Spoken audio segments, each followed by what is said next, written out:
मेरी बेटी medical college में भर्ती होने के बाद पूरे बाजू के कपड़े पहनकर घर आई।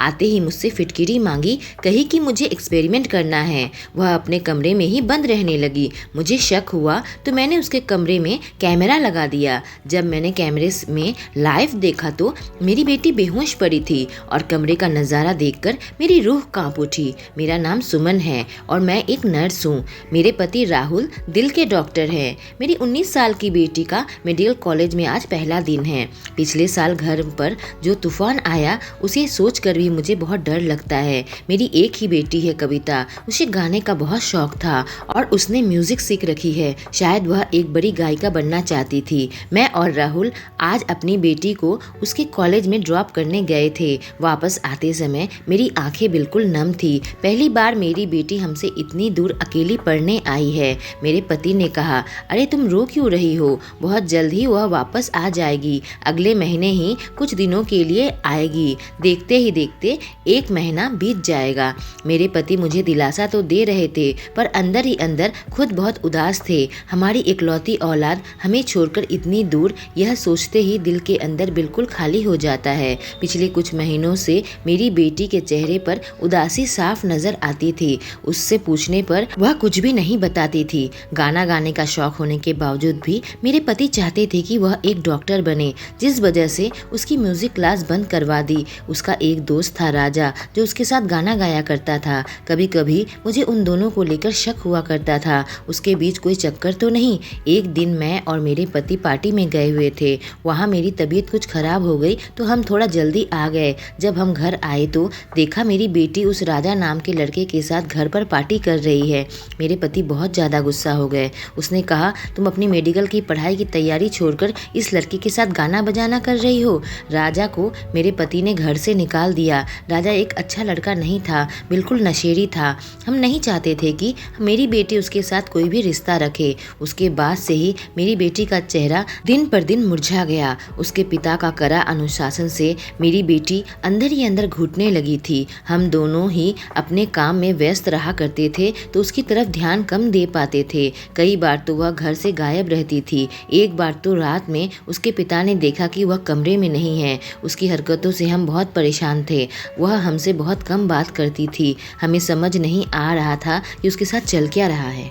कभी कभी मुझे उसके कमरे में जाकर शक होता था कि वह कहीं किसी गलत संगत में तो नहीं पड़ गई और अब तो अकेली मेडिकल कॉलेज चली गई है। पहले साल तो तैयारी के बाद भी उसे सीट नहीं मिल पाई थी और वह इस साल डेंटल में सीट मिल पाई है। उसके पिता बिल्कुल भी खुश नहीं थे। उसे काफी डांट लगाई थी। जब वह हॉस्टल गई तो मैं उससे रोज फोन पर बात किया करती थी, पर मेरी बेटी कुछ भी बात नहीं करती थी और बहुत ज्यादा गुमसुम रहा करती थी। पूरे 1 महीने बाद वह घर आई। उसका चेहरा बिल्कुल ही मुरझाया हुआ सा था। हम दोनों को समझ नहीं आया कि आखिर बात क्या है। आते साथ उसने मुझसे फिटकिरी मांगी, कही कि मुझे कुछ एक्सपेरिमेंट करना है। मैंने उसे फिटकिरी दे दी। उससे किसी तरह का सवाल नहीं किया, लेकिन जब वह रोज रोज मुझसे फिटकिरी मंगवाने लगी तो मुझे शक होने लगा। आखिर बात क्या है? ऐसा कौन सा एक्सपेरिमेंट मेरी बेटी कर रही है जिसके लिए रोज रोज फिटकिरी की जरूरत पड़ती है? मैंने उससे कोई भी सवाल नहीं किया, बस उसे रोज फिटकिरी देती रही। मैं सुबह को उसके कमरे की सफाई करने गई तो उसके कूड़े की प्लास्टिक को उठाकर ले आई। जब मैं उसे खोल कर देखा तो उसका सारा सामान देखकर मेरे होश उड़ गए। मुझे समझ आ चुका था कि मेरी इकलौती बेटी शायद गलत राह में चल पड़ी है। अब मैं क्या करूं? मुझे कुछ भी समझ नहीं आ रहा था। राहुल बहुत गुस्से वाले हैं। उसे यह सारी बात कैसे कहूं? हमारे हॉस्पिटल में एक और डॉक्टर है, इसकी बेटी प्रिया भी मेरी बेटी के साथ ही कॉलेज में पढ़ती थी। मैं उससे मिलकर यह सारी बात उससे बताई और उससे कहा कि तुम मेरी बेटी पर नजर रखना, तुम उसके कमरे में छुप जाना और देखना यह फिटकिरी से क्या करती है। उसने कहा, आंटी आप फिक्र मत करो, मैं इसका ध्यान रखूंगी। हॉस्पिटल से प्रिया ने मुझे फोन करके जो बात बताई वह सुनकर तो मुझे विश्वास ही नहीं हो रहा था। आखिर मेरी बेटी ऐसे गलत राह में कैसे चल पड़ी और वह जिस तरह का काम कर रही है इससे तो वह कभी भी डॉक्टर नहीं बन पाएगी। पूरे समाज में वह मुंह दिखाने के लायक भी नहीं रहेगी। आखिर यह किस दलदल में उसने कदम रखा है? मुझे समझ ही नहीं आ रहा था कि मैं क्या करूं। मुझे लगा कि मैं उससे बात करूं, पर वह हमसे बहुत दूर जा चुकी थी और हमेशा अपने धुन में ही रहती थी। मैंने अपने पति पति से यह बात छुपा ली, क्योंकि अभी तो मुझे बस शक था, अगर मेरे पति को पता चल गया तो वह तमाशा खड़ा कर देंगे। उस दिन के बाद मेरी बेटी फिर से घर आई। वह हमेशा पूरे बाजू के कपड़े पहनने लगी थी। मेरे पति ने कहा कि तुम पूरे बाजू के कपड़े क्यों पहनती हो इतनी गर्मी में? तो उसने कहा, पापा मुझे ठंड लग रही है।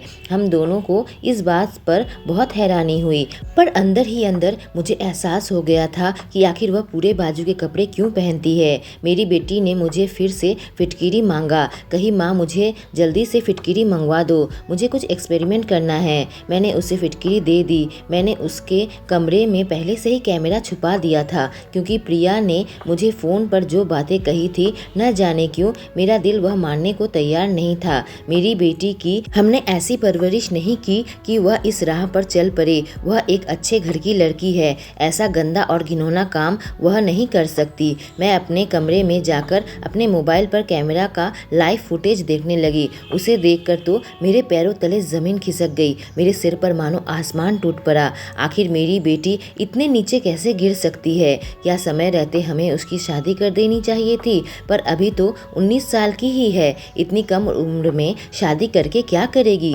मैं अपना मोबाइल बंद कर लिया, क्योंकि मुझसे देखा नहीं जा रहा था। मेरी प्यारी सी फूल सी मासूम बच्ची आज यह किस राह पर चल पड़ी है? ऐसे तो वह कभी भी डॉक्टर नहीं बन पाएगी। इसका सेहत भी खराब ना हो जाए। हमारे परिवार में तो पैसे की भी कमी नहीं थी, फिर आखिर क्या जरूरत पड़ गई कि इस राह में काम कर रही है। खाने के लिए मैंने अपनी बेटी को बुलाया तो उसने कहा, माँ मुझे भूख नहीं है, तुम मुझे कमरे में ही खाना दे दो, जब मुझे भूख लगेगी मैं खा लूँगी। मैंने उसके कमरे में खाना पहुँचा दिया। मुझे मालूम है कि वह बाहर क्यों नहीं निकलना चाहती, पर राहुल ने खाने के वक्त मुझसे कहा कि कविता नीचे क्यों नहीं आई। मैं अंदर ही अंदर घबरा गई। मैं उनसे क्या जवाब दूँ? मैं झूठ बोलती हूँ तो मेरे पति को मेरे चेहरे से मालूम चल जाता है, इसलिए मैंने कहा शायद वह पढ़ाई कर रही है, उसने खाना ऊपर ही मंगवा लिया है। आपको तो पता है हमारी बेटी को साइंस की पढ़ाई पहले से ही बहुत मुश्किल लगती थी। वह तो म्यूज़िक में इंटरेस्ट था, हमने उसे ज़बरदस्ती मेडिकल के लिए भेज दिया। शायद इसी वजह से अपनी पढ़ाई कर रही है ताकि आपको खुश कर सके। मेरे पति ने कहा, तुमने ही उसे लाड प्यार से बिगाड़ रखा है। कुछ दिनों के लिए ही तो आई है, अपने माँ बाप के साथ नीचे भी खा सकती है। मेरे पति ने कविता को फ़ोन किया तो उसने फ़ोन नहीं उठाया। मैंने सोचा सीसीटीवी फुटेज में चेक कर के देखती हूँ कि आखिर वह क्या कर रही है, क्योंकि अभी मेरे पति उसके कमरे में पहुँच जाएंगे। चुपके से मैंने अपने मोबाइल लेकर जब सीसीटीवी फुटेज देखा तो मेरे पैरों तले से ज़मीन निकल गई। डर के मारे मेरा चेहरा फीका पड़ गया। किसी भी हालत में मैं अपने पति को उसके कमरे में नहीं जाने दे सकती, क्योंकि मेरे पति ने उसे इस हाल में देख लिया तो मेरी जान ही ले लेंगे, साथ में उसकी भी। मैं प्यार से अपने पति को पीछे से पकड़ लिया और उसके साथ रोमांस करने लगी। मेरे पति ने कहा, क्या बात है, तुम्हें अचानक प्यार आ रहा है? मैं हंस कर बोली, आप दिल के डॉक्टर हो और आप बहुत ज़्यादा टेंशन ले रहे हो। बेटी बड़ी हो गई है, उसे थोड़ा वक्त देना चाहिए। मेरे पति मुस्कुराने लगे और फिर हम दोनों साथ डिनर करके कमरे में चले गए। मुझे मालूम है कि मैंने भी जो किया वह गलत किया।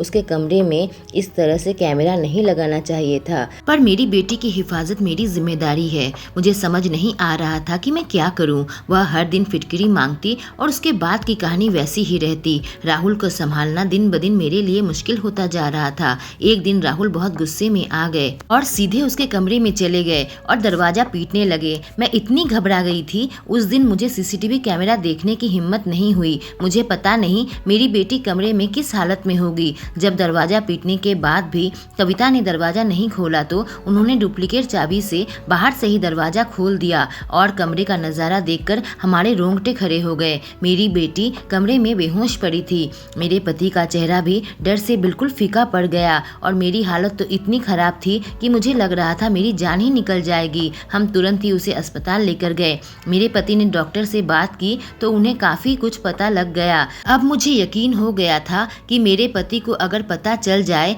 कि मैं उसे फिटकिरी मंगा कर देती थी तो पक्का ही या तो वह मेरी जान ले लेंगे या मुझे तलाक दे देंगे। उसे एडमिट करके हम वापस घर आए। मेरे मेरे पति ने मुझे सारी बातें बताई और बहुत ही ज़्यादा गुस्सा हो गए। अब मेरे पास एक ही रास्ता था कि मैं अपने पति को सारी सच्चाई बता दूं, तो मैंने उन्हें सब कुछ बता दिया। वह सुनकर अपने सिर पर हाथ रख लिए और कुर्सी में बैठ गए। बोले, कविता तो मेरी भी बेटी है, तुमने यह सारी बातें मुझसे क्यों छुपाई? मैंने कहा कि आपके डर से ही कहीं आप कविता को मार न दे। आप कविता को हमेशा कड़े अनुशासन में रखते हैं। कविता हमारी इकलौती बेटी है जो पहले ही हमसे दूर जा चुकी है और एक ऐसी राह पर चल पड़ी है जिससे उसे कैसे वापस लाऊं मुझे समझ ही नहीं आ रहा था। मैं आपसे यह कहती पर कैसे कहूँ समझ नहीं आ रहा था। मुझे अपने आप से शर्म आ रही थी, मुझे अपनी परवरिश से शर्म आ रही थी। करीब 7 दिनों के बाद कविता को अस्पताल से छोड़ दिया गया। घर आने के बाद मेरे पति और मैं उसके सामने बैठे। राहुल गुस्से में तो थे पर अपने आप पर पूरे तरीके से काबू रखकर कहा, बेटा तुम यह सब क्या कर रही हो? तुम इस राह में कैसे चल पड़ी? हमारे पास तो पैसे की कमी नहीं है, तो तुम यह सब क्यों कर रही हो? तभी घर पर बेल बजी। मैं प्रिया को भी बुला रखा था। प्रिया ने आकर जो जो बातें कही उसे सुनकर हमें लगा कि सारी गलती मेरी बेटी की नहीं है, उसके कॉलेज में ही यह सारा गंदा काम चल रहा है। मेरे पति ने पुलिस को फ़ोन करके सारी बातें पहले से ही बता दी थी और उसे बिना किसी का नाम सामने लाए जांच करने के लिए कहा था।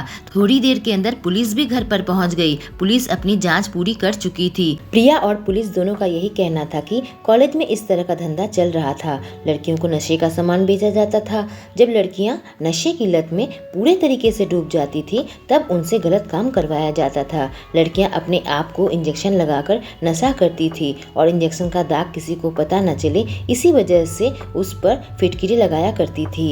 यही वजह थी कि मेरी बेटी पूरे बाजू के कपड़े पहनने लगी थी ताकि हमें उसका हाथ न दिखे और हमें इस पर शक न हो। उन्होंने एक वेबसाइट बना रखी थी। नशे की हालत में लड़कियां अपना झूठा प्रोफाइल में लॉगिन करती थी और मर्दों के साथ गंदा चैट किया करती थी। सारा काम ऑनलाइन होता था। इससे काफ़ी पैसे कमाते थे। बदले में लड़कियों को मुफ्त में नशे का सामान देते थे। लड़कियां अपना चेहरा ढककर चैट करती थी और इन लोगों से कभी भी सच में नहीं मिलती थी। ऑनलाइन काम सोचकर लड़कियां यह काम करने को तैयार हो जाती थी क्योंकि इससे उनको शारीरिक नुकसान नहीं पहुंचता था। पर नशे की लत ने लड़कियों को शारीरिक रूप से नुकसान पहुंचाया था। पुलिस ने उस ग्रुप को गिरफ्तार कर लिया था। इसमें कॉलेज में काम करने वाले नीचे तबके के कर्मचारी शामिल थे जो बच्चों में नशे की चीजें सप्लाई किया करते थे। इसमें एक प्रोफेसर का भी हाथ था जिसे भी गिरफ्तार कर लिया गया। मेरी बेटी को अपनी गलती का एहसास हो चुका था और उसने हमसे वादा किया कि अब ऐसे कभी किसी गलत रास्ते में नहीं चलेगी। उसने हमसे कहा कि वह बहुत नाराज थी क्योंकि उसको डॉक्टरी नहीं करनी थी, वह एक गायिका बनना चाहती थी। मेरे पति ने कहा, पढ़ाई के साथ साथ तुम गाना भी सीख सकती हो। यह सुनकर वह बहुत खुश हो गई और पापा को गले लगा लिया। उसके बाद से मेरी बेटी धीरे धीरे नशे से बाहर आ गई और पढ़ाई और सिंगिंग में हमेशा हंसी खुशी रहने लगी। कई बार हम अपना फैसला बच्चों के ऊपर थोप देते हैं और उनकी भावनाओं को बिल्कुल भी कुचल देते हैं, जिसमें उन लोगों को मानसिक आघात पहुंचता है और वह गलत राह में भटक जाते हैं। जब बच्चे बड़े हो जाए तो हमें उनका दोस्त बनना चाहिए। है तो यह मुश्किल काम, पर हर माँ बाप को इस बात की कोशिश करनी चाहिए। अगर कहानी पसंद आई हो तो हमारे चैनल को सब्सक्राइब करें और बेल आइकॉन को प्रेस करें। Thank you.